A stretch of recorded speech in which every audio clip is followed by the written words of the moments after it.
지난 일요일 북한이 중장거리 탄도미사일을 발사했습니다. 북극성 2형이다 이렇게 북한은 이제 부르고 있고요.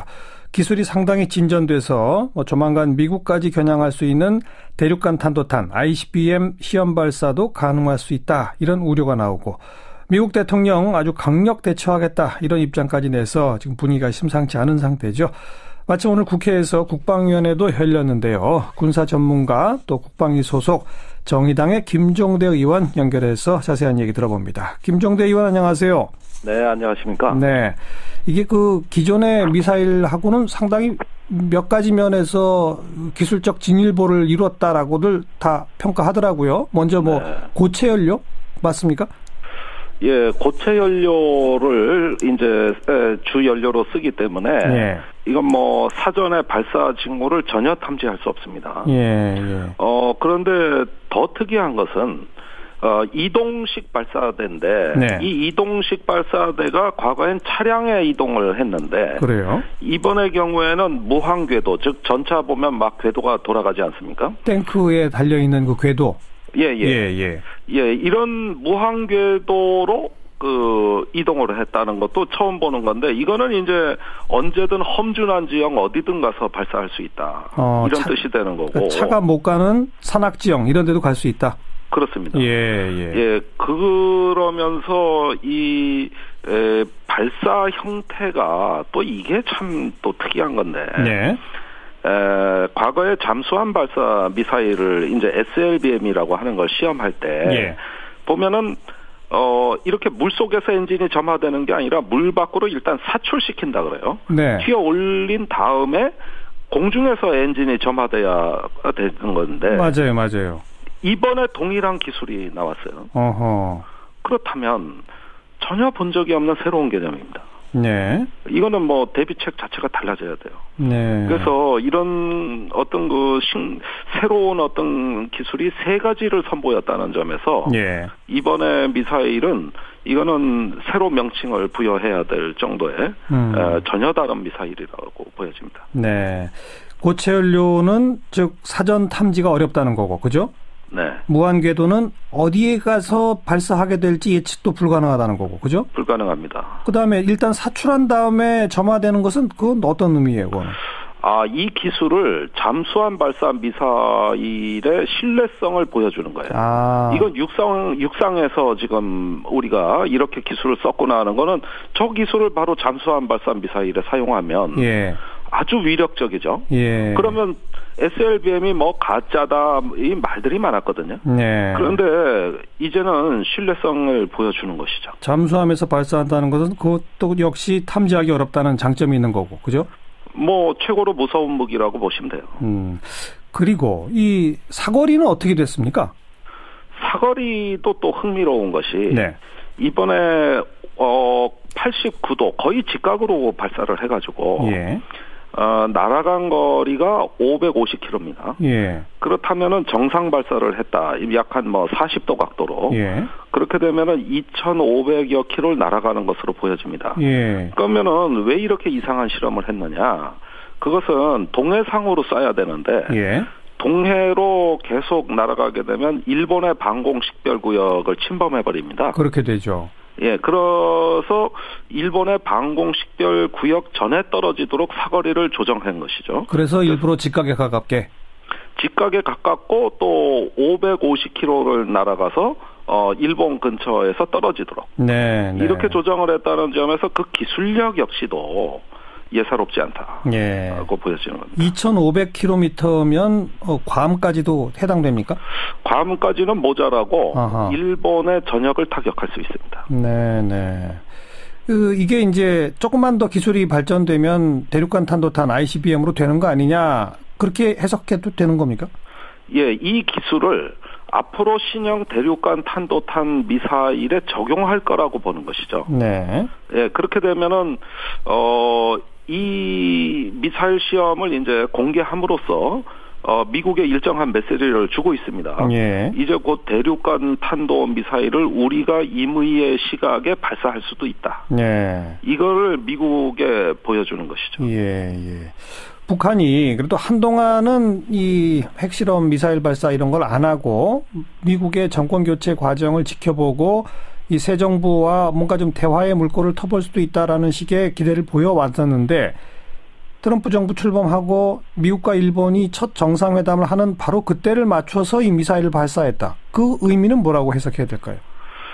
자, ICBM은 아닙니다. 예. 그러나 ICBM의 발사 가능성을 미리 시연함으로써 트럼프 정부의 임의의 시각에 ICBM을 발사할 수 있다는 게 허언이 아니고 북한이 마음만 먹으면 할 수 있다는 것을 보여줬다.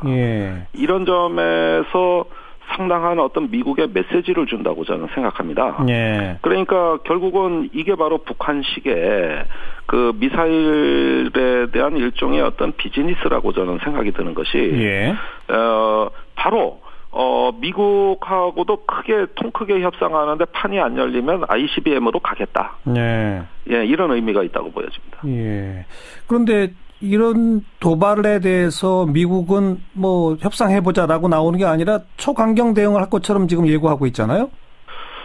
가장 강력한 대응을 하겠다는 게 트럼프 대통령의 언급이었습니다. 결국은 이제 말 대 말이 부딪히고 의지와 의지, 행동과 행동이 부딪히는 일종의 어떤 예선전을 치르고 있는 거 아니냐.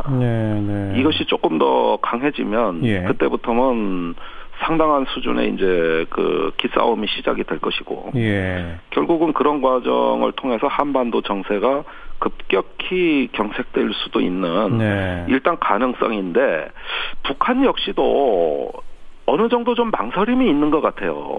아직까지는 트럼프 정부의 외교안보 그 진영이 다 갖춰지질 않았거든요. 그런 점에서 전면적 도발은 아니지만 그러나 무언가 가능성을 내비침으로 슬쩍슬쩍 보여주는 전략. 이런 걸 통해서 탐색전을 하고 있다고 보여집니다. 그런데 미국에서 뭐 북한에 대한 선제 타격 뭐 시뮬레이션을 한다 뭐 이런 얘기도 자꾸 들리니까 더 우리가 불안해지는 거 아니겠습니까? 그런 가능성은 없을까요? 그 문제가 오늘 국방위에서도 상당히 논란이 됐습니다. 미국의 선제 타격이 도대체 무엇을 의미하는 건가 우선 논쟁인데 우리 그 킬체인 전략에도 선제 타격 개념은 있어요. 이건 뭐냐면 북한이 미사일 발사 징후가 정말로 움직일 수 없이 분명할 때 이럴 때는 선제 타격해 미사일을 제거하는 것으로 돼 있거든요. 근데 미국에서 정가나 정부 일각에서 나오는 선제 타격 개념이 그 개념이냐는 것이죠. 그게 아니라 말 그대로 미사일 발사 전쟁이 임박했던 조짐이 없어도 정밀 폭격을 통해 가지고 그 가능성을 사전에 제거시켜 버리는. 말 그대로 이건 예방 공격이라는 개념인데 이런 선제 공격 개념을 이야기한 것이냐는 겁니다. 그런데 그 부분이 분명치 않은 걸로 보여집니다. 아직 분명치 않아요? 분명치 않고 미국 자신도 뭔가 그런 가능성 모든 옵션을 고려하겠다 이런 이야기지. 뭐 94년에 클린턴 대통령이 영변을 폭격할 때가처럼 이렇게 준비된 발언도 아닌 것 같고 그런 가운데서 이 북한과 미국이 서로에 대한 탐색전이 매우 치열하게 진행되는 걸로 보여집니다. 트럼프 대통령이 언급한 초강경 대응이 혹시 선제 타격일 가능성은 어떻게 보세요? 배제할 수 없습니다. 아, 그래요? 저는 반드시 그렇다고는 이야기하고 싶지 않지만 지금 트럼프 정부가 정권 초기에 힘을 과시하려는 굉장히 그 충동적인 성향을 보여주고 있습니다. 그렇죠. 그래서 처음에 그 타겟이 중국이 아니냐 이런 예상도 많이 했지만은 갑자기 또 중국의 화해 제스처를 내밀었거든요. 뭐 하나의 중국 원칙 존중한다 이런 식으로? 그렇습니다. 그러니까 그거 얼마 전까지만 해도 왜 하나의 중국 원칙 그 고수하냐 폐기할 수 있다 이러던 트럼프 아닙니까? 그러니까요. 그러니까 제가 어떨 때 보면은 트럼프 본인은 자신의 외교 안보 정책을 알고 있는 건지 제일 트럼프의 다음 행동을 예측 못하는 것은 정작 미국 본인이 아닌가 이런 생각도 해봅니다. 그러니까 이 이른바 선제 타격이라는 것도 완전 배제할 수는 없다. 배치할 수는 없죠. 어디로 튈지 모르기 때문에 이런 말씀이군요. 예, 그런 가운데서 치열한 탐색전. 네. 이런 것들이 매우 한반도 정세에 정말로 상당한 불확실성으로 다가온다는 점에서 예. 이렇게 어려운 정세는 전 처음 봤어요. 네. 정말 어렵군요.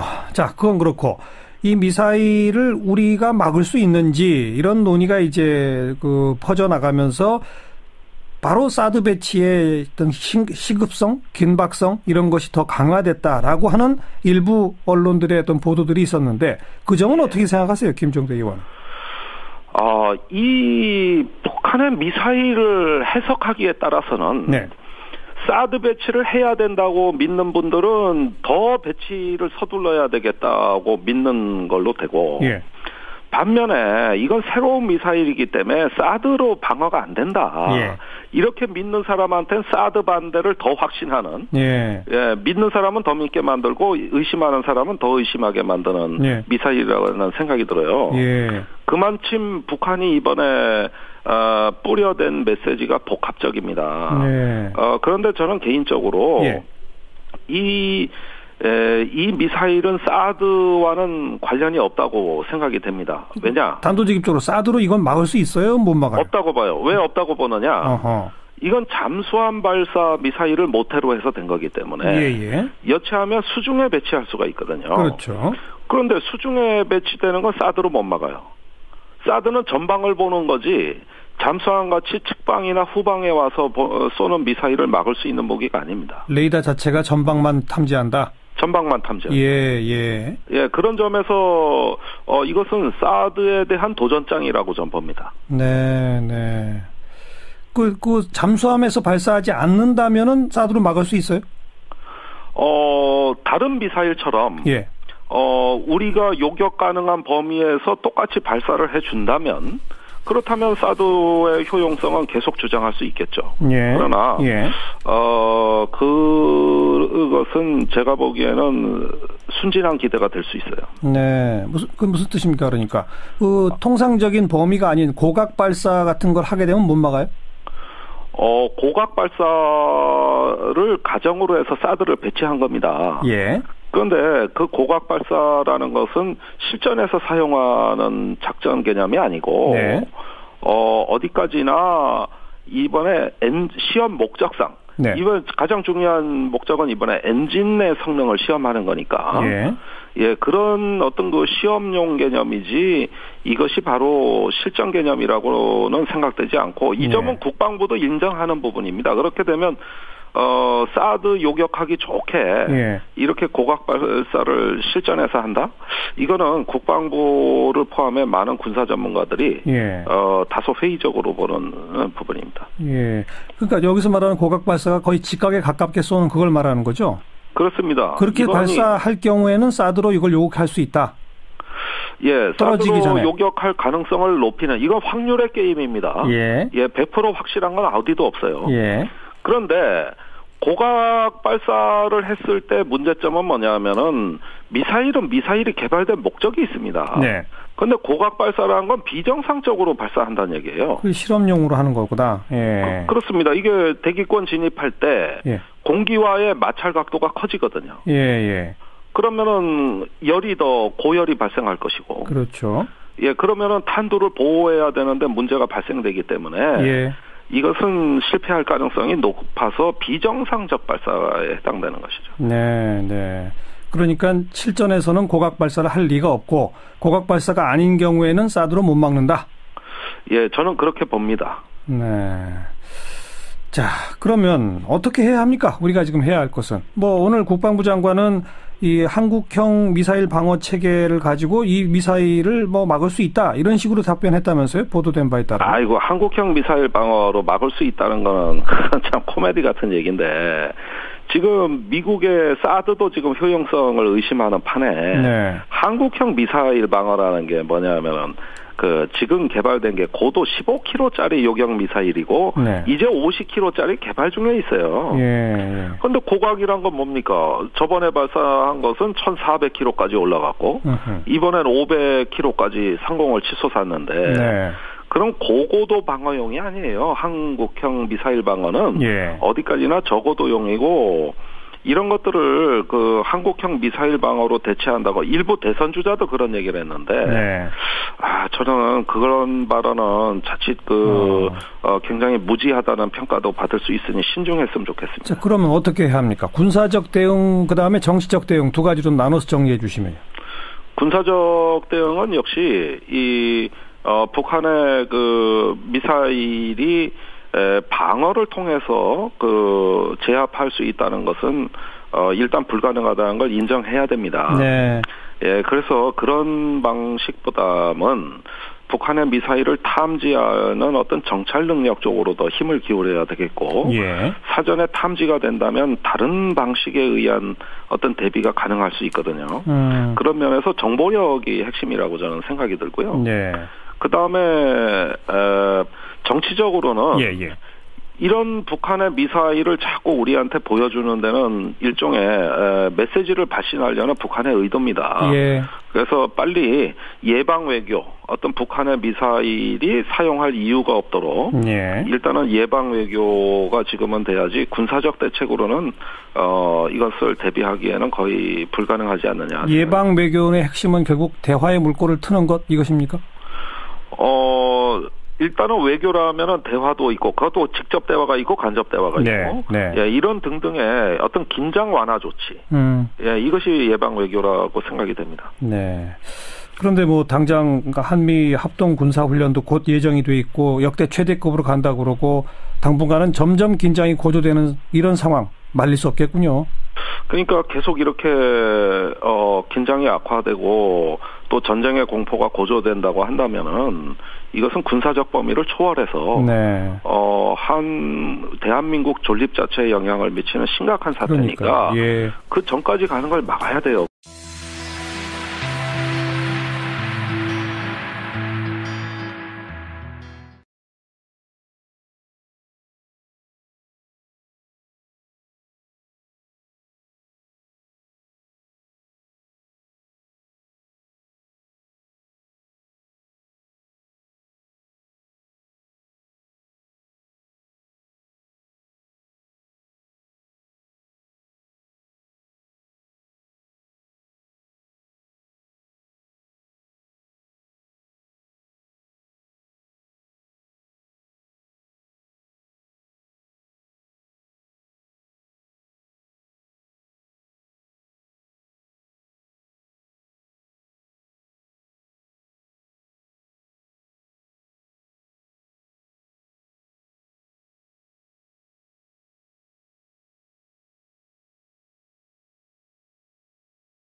예, 그러면서 이 발사 형태가 또 이게 참 또 특이한 건데. 네.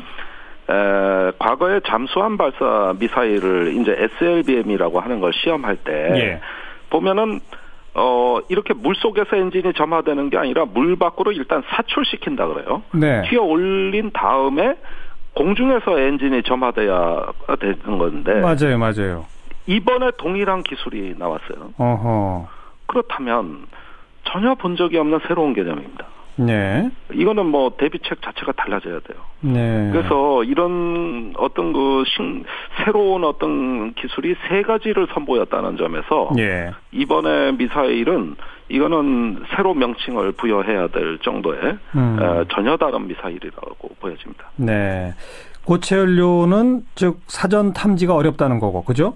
네. 무한 궤도는 어디에 가서 발사하게 될지 예측도 불가능하다는 거고, 그죠? 불가능합니다. 그다음에 일단 사출한 다음에 점화되는 것은 그건 어떤 의미예요, 그거는? 이 기술을 잠수함 발사 미사일의 신뢰성을 보여주는 거예요. 이건 육상에서 지금 우리가 이렇게 기술을 썼구나 하는 거는 저 기술을 바로 잠수함 발사 미사일에 사용하면 예. 아주 위력적이죠. 예. 그러면 SLBM이 뭐 가짜다 이 말들이 많았거든요. 네. 그런데 이제는 신뢰성을 보여주는 것이죠. 잠수함에서 발사한다는 것은 그것도 역시 탐지하기 어렵다는 장점이 있는 거고, 그죠? 뭐 최고로 무서운 무기라고. 네. 이것이 조금 더 강해지면 예. 그때부터는 상당한 수준의 이제 그 기싸움이 시작이 될 것이고. 예. 결국은 그런 과정을 통해서 한반도 정세가 급격히 경색될 수도 있는 네. 일단 가능성인데 북한 역시도 어느 정도 좀 망설임이 있는 것 같아요. 네. 아직까지는 트럼프 정부의 외교안보 그 진영이 다 갖춰지질 않았거든요. 예. 그런 점에서 전면적 도발은 아니지만 그러나 무언가 가능성을 내비침으로 슬쩍슬쩍 보여주는 전략. 네. 예, 이런 걸 통해서 탐색전을 하고 있다고 보여집니다. 그런데 미국에서 뭐 북한에 대한 선제 타격 뭐 시뮬레이션을 한다 뭐 이런 얘기도 자꾸 들리니까 더 우리가 불안해지는 거 아니겠습니까? 그런 가능성은 없을까요? 그 문제가 오늘 국방위에서도 상당히 논란이 됐습니다. 네. 미국의 선제 타격이 도대체 무엇을 의미하는 건가 우선 논쟁인데 네. 우리 그 킬체인 전략에도 선제 타격 개념은 있어요. 네. 이건 뭐냐면 북한이 미사일 발사 징후가 정말로 움직일 수 없이 분명할 때 네. 이럴 때는 선제 타격해 미사일을 제거하는 것으로 돼 있거든요. 예. 근데 미국에서 정가나 정부 일각에서 나오는 선제 타격 개념이 그 개념이냐는 것이죠. 네. 그게 아니라 말 그대로 미사일 발사 전쟁이 임박했다는 조짐이 없어도 정밀 폭격을 통해 가지고 그 가능성을 사전에 제거시켜 버리는. 예. 말 그대로 이건 예방 공격이라는 개념인데. 예. 보시면 돼요. 그리고 이 사거리는 어떻게 됐습니까? 사거리도 또 흥미로운 것이 네. 이번에 89도 거의 직각으로 발사를 해가지고 예. 날아간 거리가 550km입니다. 예. 그렇다면은 정상 발사를 했다. 약 한 뭐 40도 각도로. 예. 그렇게 되면은 2,500여 킬로를 날아가는 것으로 보여집니다. 예. 그러면은 왜 이렇게 이상한 실험을 했느냐? 그것은 동해상으로 쏴야 되는데 예. 동해로 계속 날아가게 되면 일본의 방공 식별 구역을 침범해 버립니다. 그렇게 되죠. 예, 그래서 일본의 방공 식별 구역 전에 떨어지도록 사거리를 조정한 것이죠. 그래서 일부러 직각에 가깝게.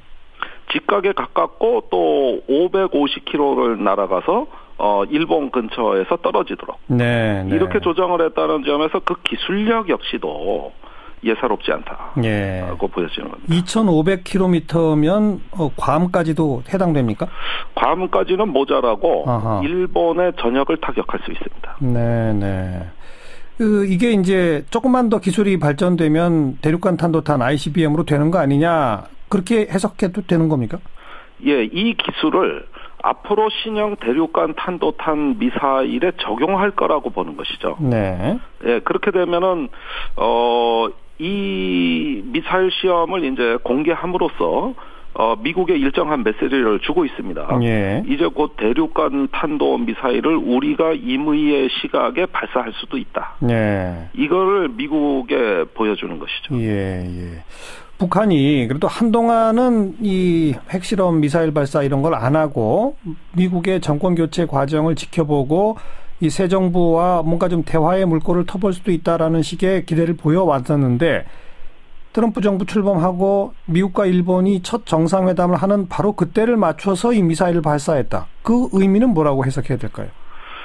자, ICBM은 아닙니다. 예, 예. 그러나 ICBM의 발사 가능성을 미리 시연함으로써 예. 트럼프 정부의 임의의 시각에 ICBM을 발사할 수 있다는 게 허언이 아니고 예. 예, 북한이 마음만 먹으면 할 수 있다는 것을 보여줬다. 예. 이런 점에서 상당한 어떤 미국의 메시지를 준다고 저는 생각합니다. 예. 그러니까 결국은 이게 바로 북한식의 그 미사일에 대한 일종의 어떤 비즈니스라고 저는 생각이 드는 것이 예.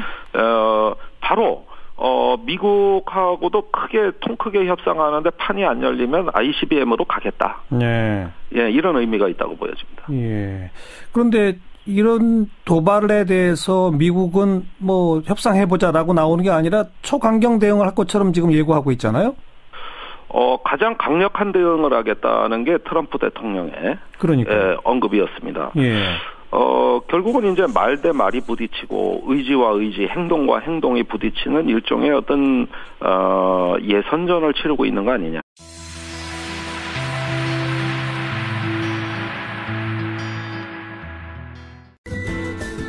지난 일요일 북한이 중장거리 탄도미사일을 발사했습니다. 북극성 2형이다. 이렇게 북한은 이제 부르고 있고요. 기술이 상당히 진전돼서 조만간 미국까지 겨냥할 수 있는 대륙간 탄도탄 ICBM 시험 발사도 가능할 수 있다. 이런 우려가 나오고 미국 대통령 아주 강력 대처하겠다. 이런 입장까지 내서 지금 분위기가 심상치 않은 상태죠. 마침 오늘 국회에서 국방위원회도 열렸는데요. 군사 전문가 또 국방위 소속 정의당의 김종대 의원 연결해서 자세한 얘기 들어봅니다. 김종대 의원 안녕하세요. 네, 안녕하십니까. 네.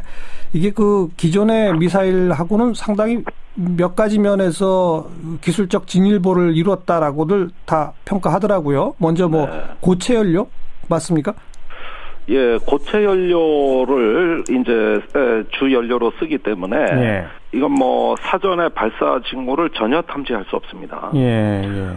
그런데 더 특이한 것은 이동식 발사대인데 네. 이 이동식 발사대가 과거엔 차량에 이동을 했는데 그래요? 이번의 경우에는 무한 궤도, 즉 전차 보면 막 궤도가 돌아가지 않습니까? 탱크에 달려 있는 그 궤도.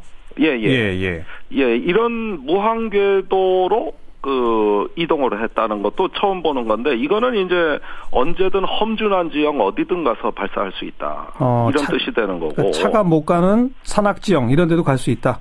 그렇습니다. 예.